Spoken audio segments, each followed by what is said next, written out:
Apa hukumnya jika seorang sudah bercerai masih berdua-duaan dalam kamar?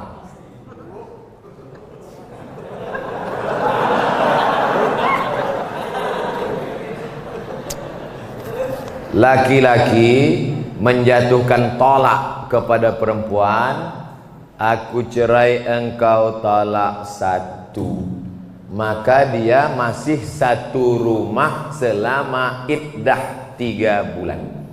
Tapi tidak sekamar, hanya pindah kamar. Ku talak engkau talak satu, kau pergi kamar sana, aku kamar sini. Pas malam tuh hujan, tinggal ketuk aja, I back to you my dear. Tapi ingat, sudah terhitung talak satu. Yang tak boleh balik itu talak 3. Talak 3 bisa jatuh dalam satu majelis dengan cara 2. Pertama, ku talak engkau, ku talak engkau, ku talak engkau, jatuh 3. Macam iklan. Atau saking marahnya, ku talak kau 100, jatuh 3. Makanya laki-laki sebelum kalian nikah, kursus dulu fikih. Jangan cukup nasihat Pak Kua 30 menit sambil tanda tangan ngasih pas foto. Tak cukup, tak ngerti masalah fikih. Nah, ini dia sudah talak, tapi tak disebutnya, entah masih ada iddah, entah tak ada iddah. Kalau masih ada iddah, berdua-dua dia, berarti itu sudah rujuk. Kalau berdua-dua kalian di kamar tuh, itulah rujuk itu. Rujuk kalian? Anda cuma berdua-dua aja. Rujuklah tuh. Kalau sudah habis iddah 3 bulan, dijatuhkannya talak 1 Agustus, September, Oktober, 1 November, berdua-dua dia dalam, tak bisa lagi, tak bisa rujuk. Rujuknya mesti akad macam nikah dulu. Rukunnya 5, mempelai laki-laki, wali, saksi 2 orang, ada mahar, ada ijab dan qabul.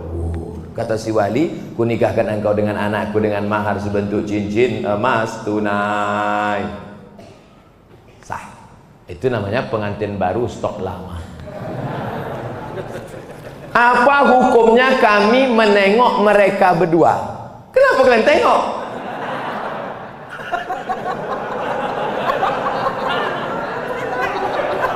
Man ra'a minkum mungkaran, siapa di antara kalian menengok kemungkaran, falyughayyirhu biyadihi, robah dengan tangan. Kenapa kalian? Ini kalian udah rujuk apa tidak nih? Pakai tangan. Macam-macam ku tempeleng mati kau nanti. Fa illam yastati, kalau tak sanggup dengan tangan, fa bilisani, dengan lidah. Kalian kenapa berdua-dua nih? Ada iddah atau rujuk atau cemana kalian nih?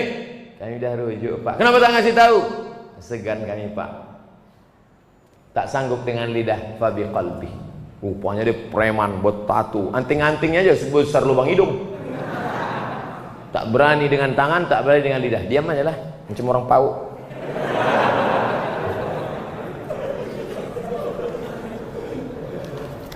Pak Ustadz yang kami cintai, so sweet. Saya punya teman seorang peruqyah. Peruqyah itu artinya ustadz yang bisa ruqyah. Jangan kedukun. Kalau ini diganggu jin, diganggu setan, jangan ke dukun, tapi pergi ke Ustadz Ruqyah. Kalau untuk Medan Sumatera Utara namanya Ustadz Musdar Bustaman LC, penulis buku ensiklopedia Ruqyah. Cari di internet, Musdar Bustamam LC. Kakak kelas saya waktu di Mesir dulu, jenggotnya segini. Belum dibacanya ayat kursi, baru nengok jenggotnya, sehat orang.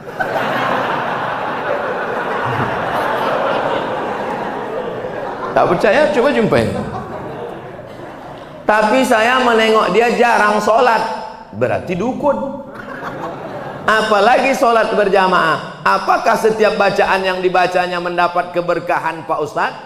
Maka casingnya ruqyah, tapi isinya berkawan dengan jin. Idza ra'aitar rajul, ini kata ulama tasawuf. Idza ra'aitar rajul, kalau kau tengok ada orang yatiru fil hawa, bisa terbang di atas awan, yamsi 'alal ma', berjalan di atas air, terbang di atas awan, berjalan di atas air, jangan kau sangka dia wali Allah, tapi tengok bagaimana dia melaksanakan perintah Allah. Tak sholat, wali setan. Sholat sikit, wali murid.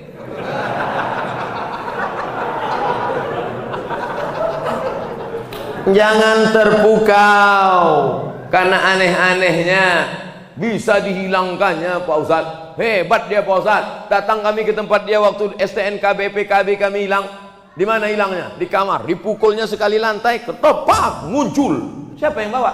Jin. Dia berkawan dengan jin. Oleh sebab itu maka tengoklah istiqomahnya dalam ibadah. Itu standar dalam Islam. Kalau suami menyuruh menandatangani surat, isinya kita tak lagi suami istri, tapi dibuat surat itu yang tahu hanya mereka berdua saja. Apakah itu sah Pak Ustadz? Sah. Sah, jatuh talak. Talak apa namanya? Talak pakai tulisan. Tapi katanya mesti pakai saksi Pak Ustadz. Enggak, menjatuhkan talak tak mesti pakai saksi. Ini termasuk talak yang jatuh pakai tulisan. Kita tidak lagi suami istri, termasuk talak sorry, jatuh talak satu. Bagaimana talak bisa jatuh? Dua. Yang pertama, sorry, kucerai engkau talak satu, atau ditulisnya. Yang kedua, pakai kiasan, pulanglah engkau ke rumah orang tua. Ibu-ibu, istri-istri, kalau ada suamimu berkata pulanglah engkau ke rumah orang tuamu, jangan pulang, tanya dulu apa maksud kau bro. Karena tolak kinayah yang kiasan itu mesti dilihat niatnya. Kalau niatnya niat tolak, maka jatuh tolak. Tapi kalau tak ada niat tolak, enggak. Pulanglah kau. Muak kali aku nengok, pergi kau balik. Abang, apa niat? Enggak ada, nyuruh balik aja. Baliklah.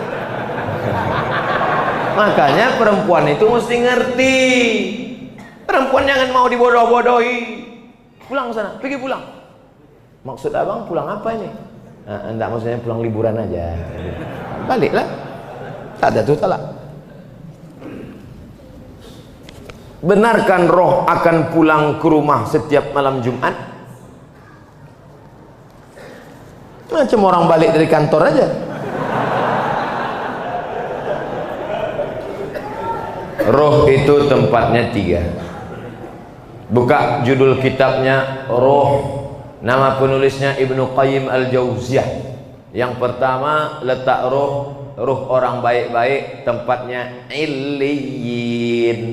Ruh orang yang jahat-jahat tempatnya Sijjin. Yang ketiga, Allah kuasa mengendalikan ruh. Ruh bisa balik, ruh bisa masuk ke kubur, ruh bisa merasakan azab kubur, ruh bisa menengok orang ziarah. Tapi kita tak tahu kapan dia baliknya, harinya, segala macam. Kalau ada yang mengatakan roh balik hari Jumat, bukan hadis Nabi, tapi pendapat ulama, ijtihad ulama. Tapi pendapat yang kuat bahwa roh itu tiga. Pertama, ditempatkan di Illiyin. Yang kedua, yang jahat-jahat di Sijjin. Yang ketiga, ada saatnya Allah Maha Kuasa menempatkan dia di mana. Seandainya nanti tiba-tiba waktu Abdul Somad meninggal, ada jamaah masjid Al-Muslimin kerasukan, dipanggillah Ustadz Musdar Ruqyah. Allahu la ilaha qayyum la ta'khudhuhu sinatun wa la naum. Aku Abdus Somad. Betul kau nih, kata Ustadz Musdar. Kita sama-sama di Mesir dulu. Betul, jangan tanya lagi. Kalau memang betul, pernah ceramah dulu di Masjid Al-Muslimin? Pernah. Hari apa tuh? Hari Senin malam Selasa tanggal 26 malam 27. Dia, maka itu bukan ruh Abdul Somad, tapi jin qarin. Karena setiap kita yang lahir ini ada jin pendamping yang ikut waktu kita lahir. Jin saya ikut nih, maka ketika saya mati dia tak mati, dia hidup. Dia tahu kemana jadwal-jadwal saya. Bisa ditirunya suara saya. Kalau memang betul kau Ustaz Somad, coba ceramah. Assalamualaikum. Dia nih, bukan. Itu bukan roh, karena roh tak bisa dipanggil. Kalau bisalah roh dipanggil, maka bisalah dipanggil roh Nabi Muhammad SAW untuk ditanya mana hadis sahih, mana hadis dhaif, mana hadis palsu. Oleh sebab itu maka jangan mudah dengan nanti datang penipu-penipu yang mengaku bisa memanggil roh si fulan, emang jelangkung. Jelangkung jelangsik datang tak diuntang, balik tak dijemput, puh keranjang arang. Yang ketawa berarti udah tua. Anak-anak sekarang mana dia tahu? Dulu kamu zaman-zaman porkas. Tahu juga Ustaz dulu. Enggak, saya tak pernah manggil. Ustaz, sebenarnya berapa kali Nabi Muhammad haji dan umrah? Pindah dari kota Makkah ke kota Madinah Al-Munawwarah. Tahun 1 tak ada, tahun 2 tak ada, tahun 3 tak ada, tahun 4 tak ada, tahun 5 tak ada, tahun 6 mimpi sahabat. Pas paginya, ya Rasulullah, ya malam tadi aku mimpi. Apa mimpimu? Malam tadi aku mimpi kita melihat Nabi bercerita, sahabat pun meyakini. Malam tadi aku mimpi melihat kita tawaf, sa'i dan tahallul. Berarti itu wahyu dari Allah Subhanahu wa taala. Maka kalau begitu mari kita ke Makkah. Mereka pun ramai-ramai menuju Makkah untuk melaksanakan umrah. Tapi sampai di Hudaybiyah, Hudaybiyah ini 22 km sebelum masuk Makkah, dihadang oleh kafir Quraisy, tak jadi masuk. Maka disebut umrah itu umrah tak terlaksana, diqadha tahun ke-7. Maka Nabi umrah 4 kali, tahun ke-6, tahun ke-7, tahun ke-8 pembebasan kota Makkah, tahun ke-10 saat melaksanakan haji wada. Umrah 4 kali, haji 1 kali. Nah, jadi Bapak Ibu yang mau melaksanakan umrah tahun 2020, kita berangkat bulan Januari, umrah akbar bersama Ustaz Somad, bersama Travel Grand Safa Nauli. Kok ke situ pula perginya Pak Ustaz? Entah, itu yang ditanyanya tadi. Saya umrah setahun sekali aja, tak pernah pergi tiap-tiap bulan, sekali, bulan Januari saja. Kenapa Ustaz pilih bulan Januari? Dingin, saya tak tahan panas. Panas menggelutar jantung. Haji Pak Ustaz, haji Nabi sekali aja. Bapak Ibu yang sudah haji jangan pergi haji lagi. Berapa biaya pergi haji? ONH plus 100 juta. Bagus buatkan kelas untuk anak yatim. Assalamualaikum. Waalaikumsalam. Ini kenapa anak yatim banyak betul di panti ini? Tak ada kelas Pak Haji. Berapa biaya buat kelas 1? 100 juta. Buatkan. Duitnya Pak Haji, nanti kita cari. Kasihlah duit itu. Satu kelas 100 juta. Itulah yang akan menolong di hadapan Allah SWT. Bolak balik pergi ke Makkah, haji tiap-tiap tahun. Ini tolong anak fakir miskin, celananya koyak, tak bisa membayar uang sekolah. Maka haji sekali saja, sisanya gunakan untuk menolong orang-orang susah. Setuju? Setuju. Tak setuju pun tak apa-apa. Tapi tengok aja lah. Ustaz, kenapa bulan Islam itu diawali dengan bulan Muharram? Padahal Nabi kan hijrahnya di bulan Safar. Wah, menjebak ini ah. Nabi hijrah dulu kan bulan Safar Pak Ustaz. Ya. Kenapa tiba-tiba kalendernya dimulai bulan Muharram? Berkualitas pertanyaan jamaah Masjid Al-Muslimin. Hebat. Allahu Akbar. Bermusyawarahlah sahabat Nabi. Abu Bakar sudah meninggal dunia, khalifahnya waktu itu Umar, Utsman, Ali, musyawarah. Kapan kita tetapkan bulan satunya? Jamaah pulang dari haji Zulhijjah. Pulang dari haji Zulhijjah, memulai hidup baru setelah Zulhijjah bulan Muharram. Setelah pulang Zulhijjah, cukur rambut, tumbuh rambut baru, semangat baru, start bulan baru Muharram. Maka itulah berdasarkan ijma'. Tak ada dalam Quran, tak ada ayat Quran, ya ayyuhalladzina amanu, mulai bulan Muharram, tak ada. Hadis Nabi pun tak ada. Karena penetapan bulan Muharram ini berdasarkan ijma' sahabat Nabi sallallahu alaihi wasallam radhiyallahu anhum ajma'in. Karena selesai pulang haji itu 3 bulan. Berangkat bulan Syawal, di Makkah bulan Zulqa'dah masuk Zulhijjah, habis wukuf di Padang Arafah, mabit di Muzdalifah, Mina 3 hari, habis itu pulang ke kampung halaman, start bulan pertama Muharram, maka ditetapkanlah penetapan awal kalender Islam 1 Muharram pada masa pemerintahan Umar bin Khattab. Wallahu a'lam bishawab. Apakah berdosa bila saya meminta rujuk lagi pada suami sementara suami sudah menikah lagi? Padahal saya dipoligami pun ikhlas. Saya ulang dari bala. Apakah berdosa bila saya meminta rujuk lagi? Rupanya bapak ini diceraikannya istrinya. Setelah cerai, nikah dia dengan perempuan. Setelah itu datang bini pertama minta rujuk balik. Dan dia mau dipoligami. Dulu di status dia bini pertama, sekarang dia jadi bini kedua. Saya dipoligami pun ikhlas. Tak ada masalah kalau gitu. Di mana letak masalahnya? Istri dia tak mau. Oh, macam sinetron kurasa.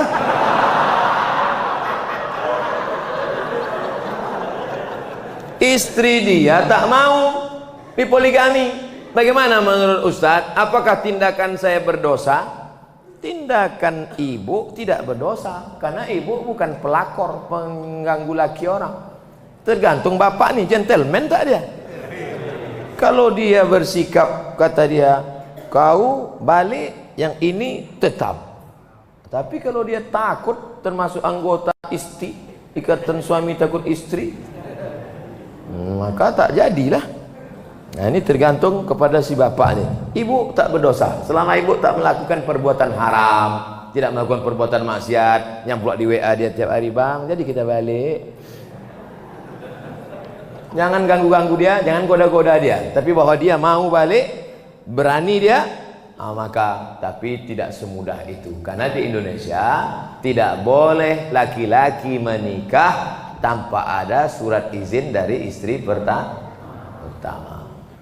Ibu dianggap bukan istri pertama karena sudah lepas, maka istrinya yang sekarang ini yang pertama. Maka kalau kalian mau menikah, mesti ada surat izin dari ini, tanda tangan matre 6.000. Makanya ibu-ibu sebelum tidur malam pastikan keliling tempat tidur itu tak ada matre 6.000. Karena mana tahu kita pas sedang tidur kan, diambilnya tangan. Selesai, pas tengok jadi. Hati-hati aja, bukan saya nakut-nakuti. Dalam keluarga ada anak laki-laki yang tak meyakini tahlilan 40 hari, 100 hari dan sebagainya pada orang tua yang sudah mati meninggal dunia, karena acara tersebut pada ajaran Hindu, kata anak tersebut. Pada saat ada acara itu, anak laki-laki itu selalu pergi. Mau hujan, pergi dia cari kegiatan lain, ditinggalkannya maknya di rumah sehingga membuat maknya menangis sedih.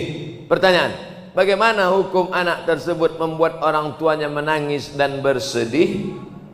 Bagaimana cara saudara dan keluarga menyikapi masalah ini, Pak Ustadz? Masalah bersedekah untuk orang meninggal dunia, kapanpun sedekah itu sampai. Mana dalilnya? Saat sayang betul dengan emaknya, ditanyanya Nabi, ya Rasulullah, ya ummi matat, emakku mati, apa atasaddaqu anha, kalau aku bersedekah sampai tak pahalanya untuk almarhumah emakku? Kata Nabi, sedekahlah engkau, pahalanya sampai. Itulah dalil bahwa sedekah sampai untuk orang mati. Ninggal Pak Ustaz? Iya, ninggal mati sama itu. Ayu sadaqatu afdal, apa sedekah yang paling afdal? Kata Nabi, sedekah yang paling afdal saqyul ma, memberi air minum. Kalau air minum sampai, apalagi asam pedas baung. Kalau air minum sampai, apalagi bubur kacang hijau. Maka sedekah itu mau berapa hari pun sampai. Yang paling bagus sedekah itu tak usah tengok harinya, full terus sedekah tiap-tiap hari. Kalau perlu tiap malam, tiap pagi undang anak yatim, kasih makan. Assalamualaikum Pak Panti Asuhan. Ya, saya sedih betul mak saya meninggal, saya mau bersedekah sini. Berapa hari? Selama setahun saya sedekah sini. Semuanya Pak? Enggak, 2 orang aja. Berapa anak yatim di sini? Ada anak yatim, Pak. 1 bulannya berapa biaya dia? 1 bulannya 1 juta, Pak. Ini saya kasih 12 juta untuk setahun.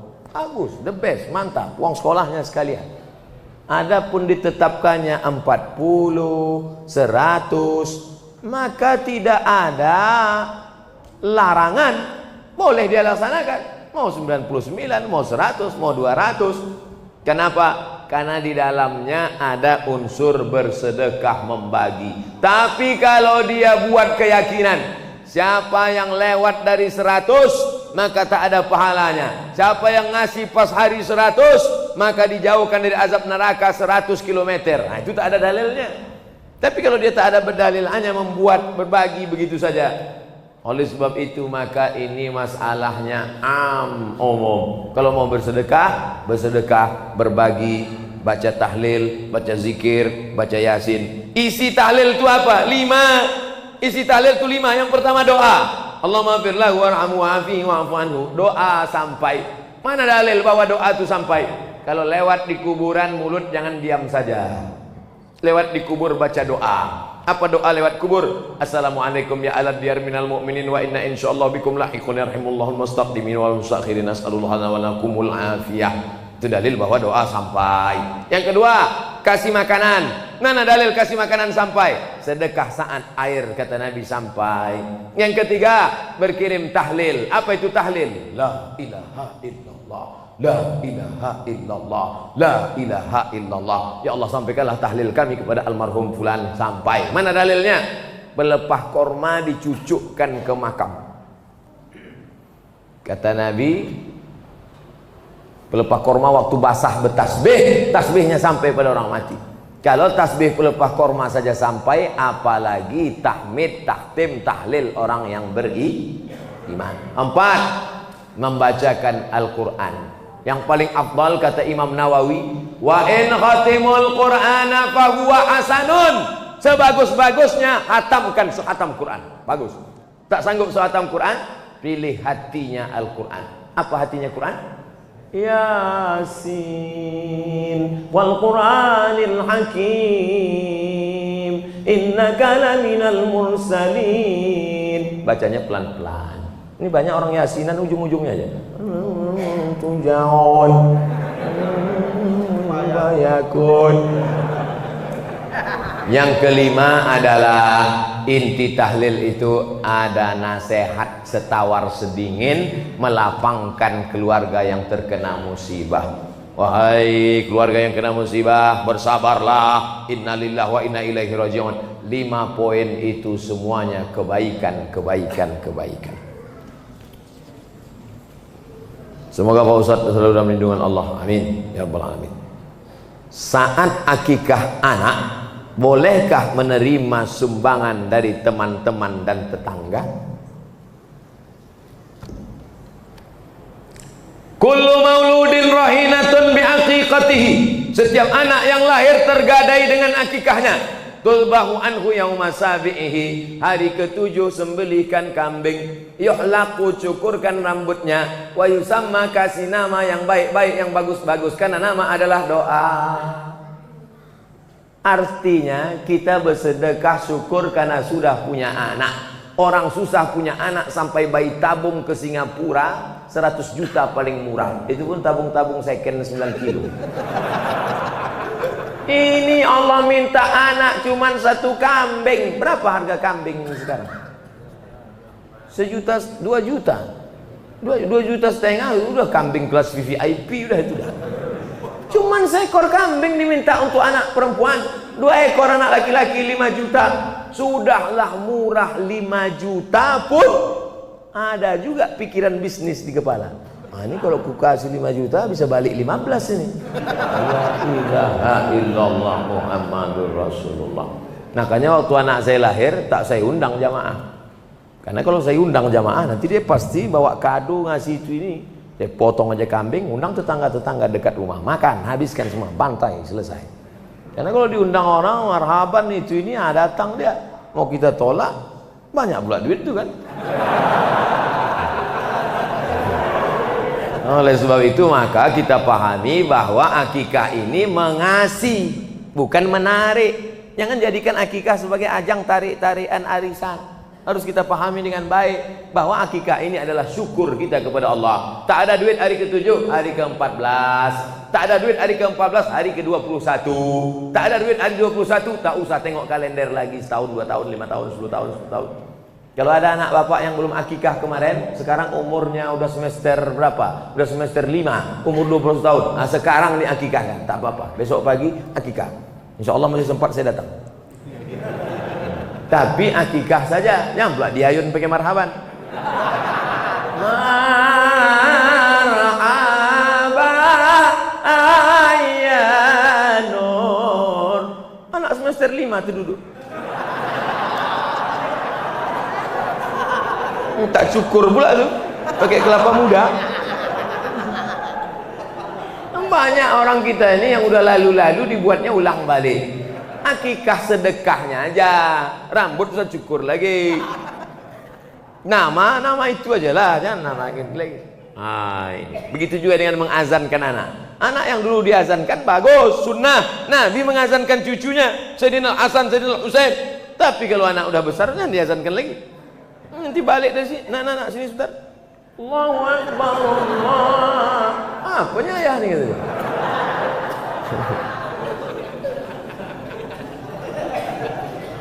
Saya ingin tanya Pak Ustaz, dana infak di masjid boleh tak kita pakai untuk menyantuni anak yatim? Dana infak masjid diserahkan untuk santunan anak yatim. Dibuat di situ infak masjid. Orang yang memberi infak ke masjid itu niatnya adalah untuk operasional masjid. Semua yang terkait dengan masjid dialihkan kepada bukan lokasi alokasinya, maka itu temuan BPK. Tapi sedekah umum dibuat di situ, kotak sedekah. Tak ada dibuatnya sedekah masjid, umum saja. Dialihkan ke fakir miskin bisa, karena posisi masjid di situ adalah sebagai mediator, sebagai pengumpul dia. Yang tak boleh itu duit anak yatim untuk masjid. Nah, itu tak boleh. Alladzina ya'kuluna amwalal yatama, orang yang memakan harta anak yatim, innama ya'kuluna fi butunihim nara, mereka makan api neraka. Tak boleh. Adapun duit sedekah umum dibagikan ke anak yatim boleh. Duit anak yatim dibagikan ke masjid tak boleh. Dipahami dengan baik. 2. Menyantuni fakir miskin Pak Ustaz, sedekah. Makanya untuk keluar dari ikhtilaf ini, makanya kadang kalau kita sholat Jumat, kotak itu sampai 3. Kotak 1 untuk masjid, kotak 2 anak yatim, kotak 3 fakir miskin, kotak 4 MDA, kotak 5 DLL. Macam pawai ta'aruf. Pakai remote pula tuh.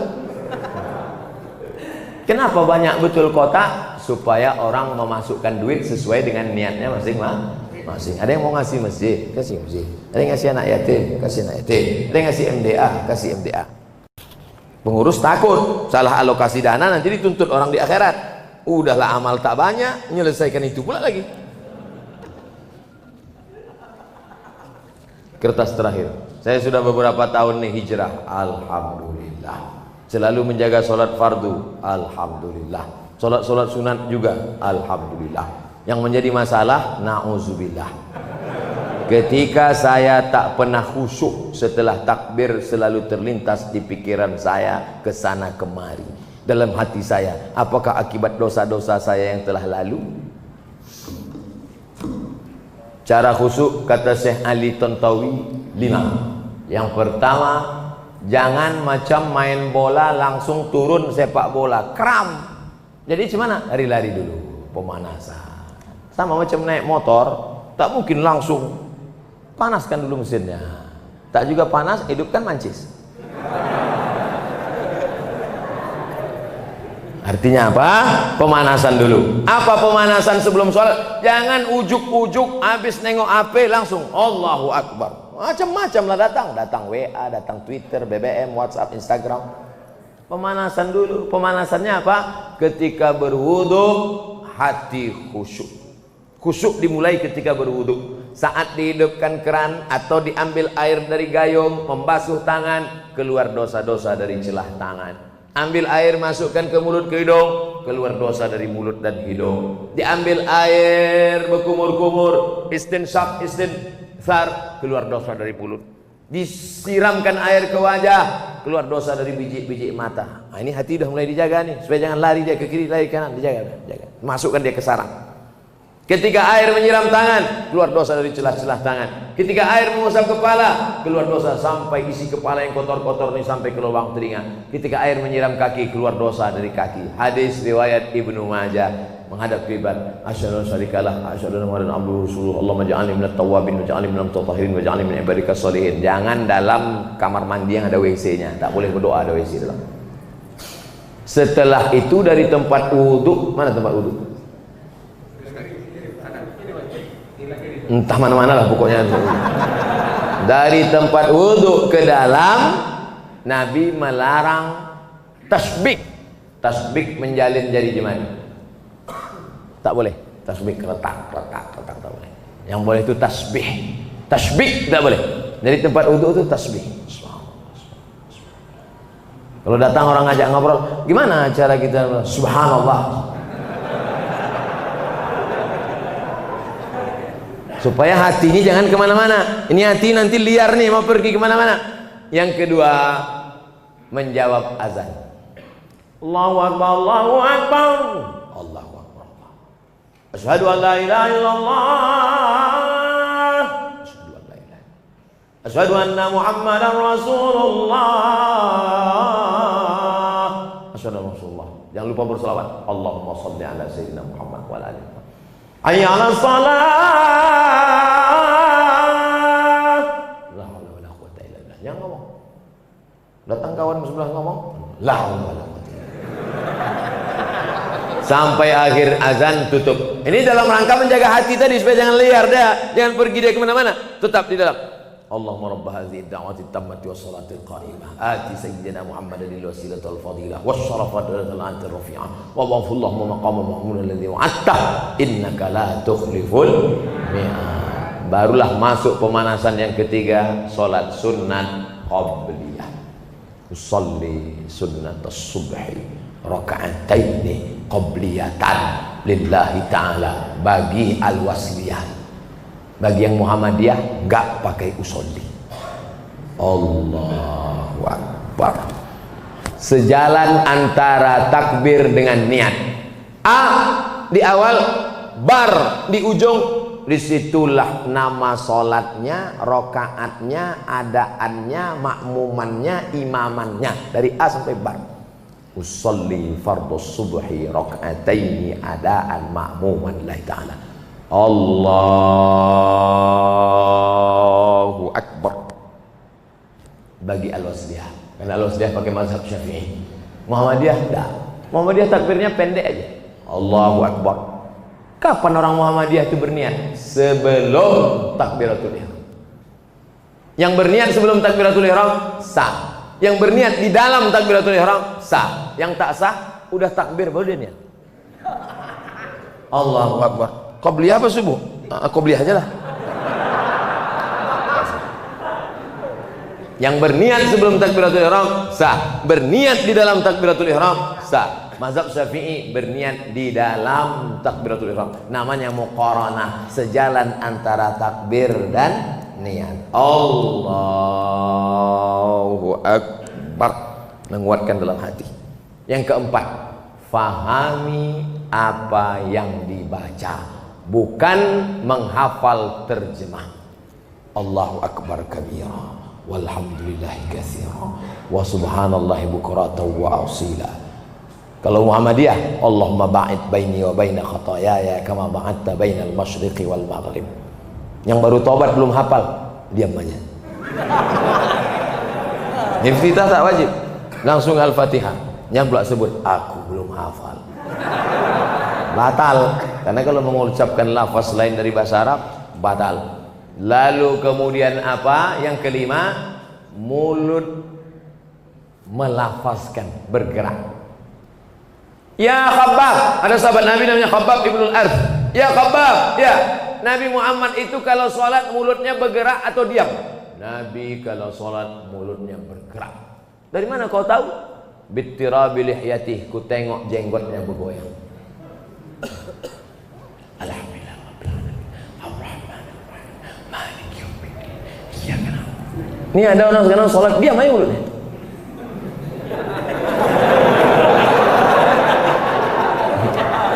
Diam, nengok awan pula. Nampaknya pula Garuda sama apa. Tengok lampu mak cantik juga lampu. Mata tetap di tempat sujud. Salat ini sama macam orang naik motor. Kadang-kadang agak-agak lari dia ke pinggir, naikkan ke tengah balik. Kadang-kadang agak naik-naik ke trotoar sedikit, luruskan balik. Begitu juga salatnya. Bismillahirrahmanirrahim. Mulut baca, connect ke hati. Alhamdulillah rabbil alamin. Ar-Rahmanir Rahim. Maliki yaumiddin. Iyyaka na'budu wa iyyaka nasta'in. Ihdinas shiratal mustaqim. Shiratal ladzina an'amta 'alaihim ghairil maghdubi 'alaihim waladdallin. Amin. Bismillahirrahmanirrahim. Cari ayat apa yang sesuai.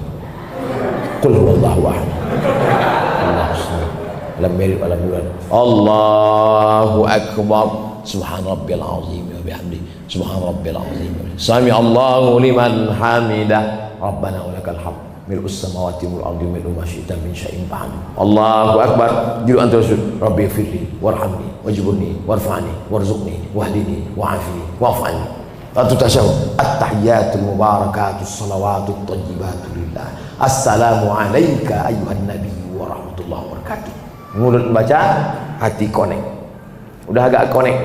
Udah agak jauh lagi, connect kan balik. Udah agak jauh lagi, connect kan balik. Jangan udah agak jauh, sempat pula main-main game. Apakah kalau kita sholat itu kita kehilangan kesadaran? Nah, ini perlu diluruskan. Jangan bayangkan sahabat Nabi itu dulu kalau udah sholat, saya Pak Ustaz, kalau saya sudah sholat itu rasanya terbang saya entah kemana. Berarti kau diculik jin. Imamnya Abu Bakar. Maaf saya belakangi. Ini imam.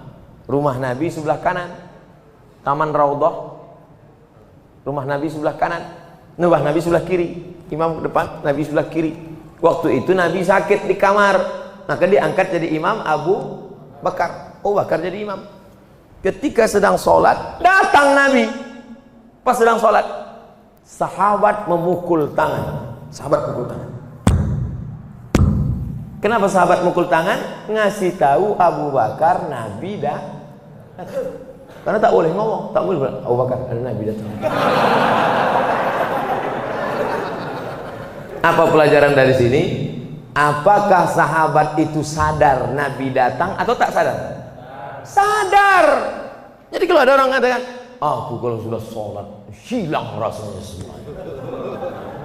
Kau kalau bohong jangan gitu kali. Sedangkan sahabat Nabi sembahyang sadar dia Nabi datang. Kau sahabat siapa?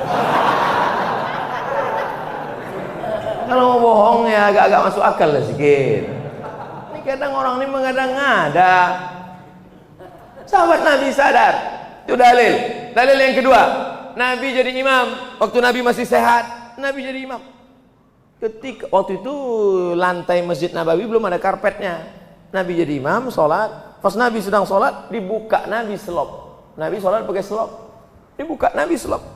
Menengok Nabi buka selop, semua sahabat yang jadi makmum buka selop. Assalamualaikum warahmatullahi. Ditengok Nabi selop berserak-serak belakang. Kata Nabi, kenapa kalian buka selop? Kami tengok engkau buka selop ya Rasulullah. Sadarkah sahabat waktu Nabi sholat itu Nabi buka selop? Sadar, maka mereka buka. Kenapa Nabi buka? Ya Rasulullah, kenapa kau buka selop? Aku buka selop, tadi Jibril datang ngasih tahu di selopku ada najis. Selop kalian tak ada najis, kenapa kalian buka? Apa pelajaran dari sini? Bahwa sahabat Nabi itu tak pakai tanya-tanya, sami'na wa ta'na. Tapi ada pelajaran lain. Fikih hadis memahami hadis ini, bahwa sahabat memahami sadar dengan penuh kesadaran bahwa Nabi buka selop di depan. Riwayat ketiga, sujud. Allahu Akbar. Lama sujud, tak macam biasa. Lama sujud. Setelah itu bangkit Nabi. Allahu Akbar. Rupanya cucunya naik ke tengkuk. Sadarkah Nabi naik cucunya ke tengkuk? Sadar. Kalau tak sadar bangkit, itu jatuhlah cucu. Nah, jadi kalau ada orang mengatakan tak sadar, kita tetap dengan kesadaran, tapi kita jaga yang 5 tadi. Cawannya kita siapkan, tapi air, cawan itu kaedahnya. Khusyuk itu airnya. Airnya, khusyuknya adalah pemberian Allah Subhanahu wa taala. Makanya kita selalu minta berdoa, Allahumma ja'alna minal khashi'in, jadikan kami orang-orang yang khusyuk. Mudah-mudahan kita termasuk orang yang khusyuk insyaallah. Ala hadhihi niyyah wa kulli niyatin salihah. Al-Fatihah. A'udzu billahi minasy